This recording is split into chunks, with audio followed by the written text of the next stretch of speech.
But do you see that patients leave their prescriptions at pharmacies because they can no longer pay for it? They absolutely do in my pharmacy, yes. That happens more than should make anyone comfortable. I actually have a fun little story. My staff is probably going to talk to me about this later, but I left a prescription at a pharmacy once.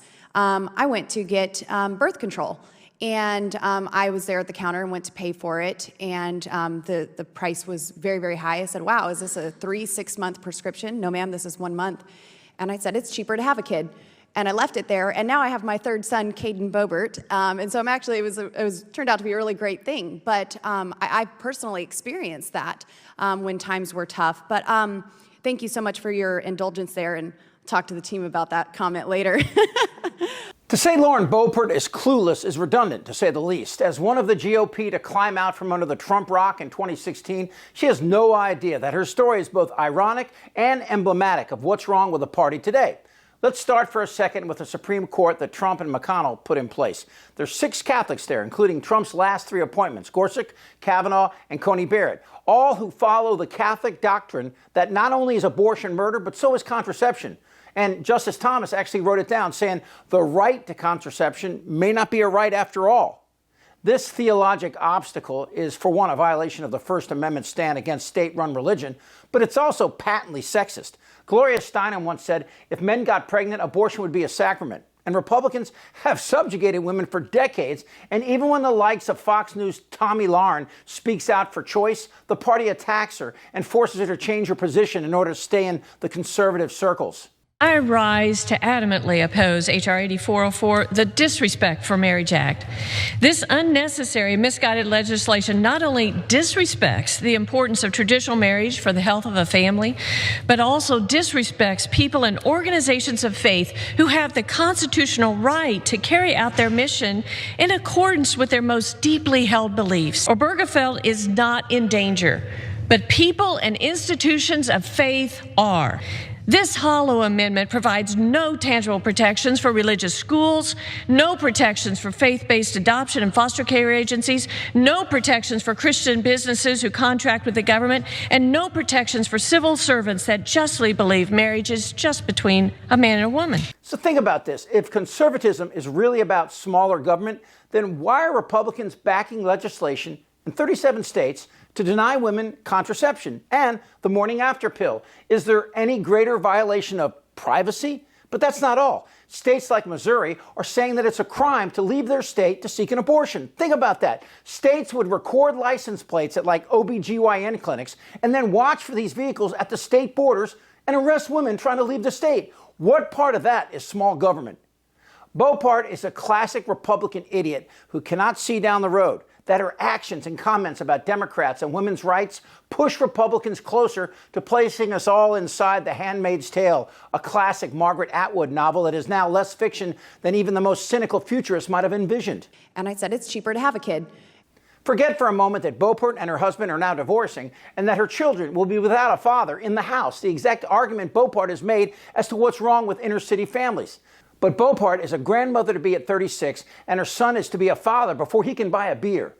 Forget about the trans controversy for a moment. The Republican Party has a long history of fearing any kind of sex. I mean, there have been laws passed by Republicans over the last 75 years forbidding premarital sex, sex between races, sex between men, sex between women, group sex, masturbation, but most importantly, sex education. Even today, states from Florida to Washington State do not want sex ed, even in high school. There is no way they can ignore your voices. Keep up the power, because you are changing policy in Olympia today by being here. So keep your voices heard. Keep it up. Keep the emails coming. Keep coming into people's offices. But we need to stop this bill. We're going to do it. Somebody asked me today about this policy, and I said I can't discuss it with you. It'd be a violation of the code of conduct in the House. I can't talk about it during a hearing, and I can't talk about it on the House floor. But we're going to tell our children from kindergarten on up these conversations. I just want to say God bless you, and this fight is not over. There is still an opportunity to kill these bills.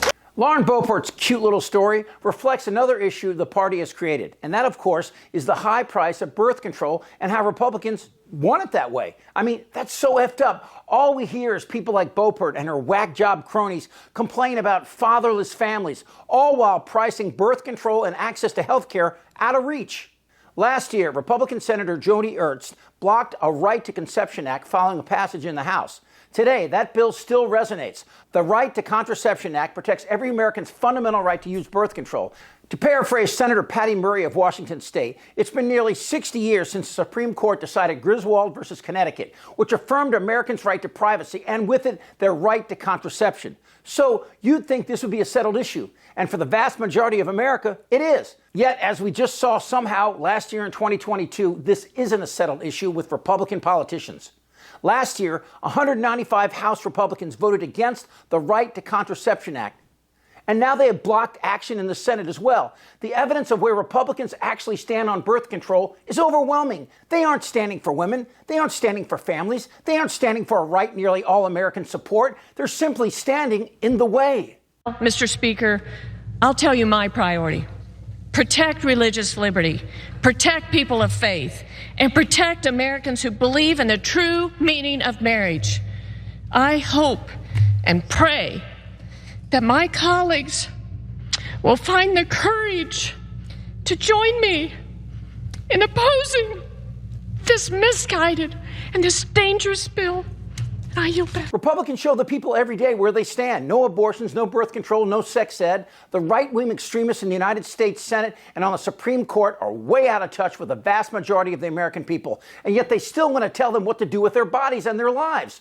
While Republicans refuse to protect our fundamental rights as the Supreme Court and right-wing state legislatures take them away, the need to keep in place the fundamental privacy-based rights Americans have had for decades is paramount, as is the need to codify into federal law the right to contraception.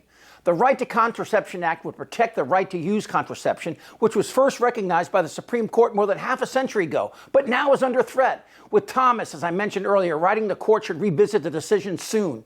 Republican lawmakers in states across the country are now considering greater restrictions on birth control. The bill's implications: submit to our ideology or be silenced. This is yet another step toward the Democrats' goal of dismantling the traditional family, silencing voices of faith, and permanently undoing our country's God-woven foundation. And Republicans in Congress blocking common sense legislation to enshrine the right to use birth control into federal law. I actually have a fun little story. So the next time a Republican like Lauren Boebert say they're conservative and they're for small government, tell them, okay, then get the hell out of my bedroom. This misguided and this dangerous bill. Now. Am I wrong? Fucking A. Damn right. You're in a lot of trouble, Donnie. Subscribe on YouTube. It's really American.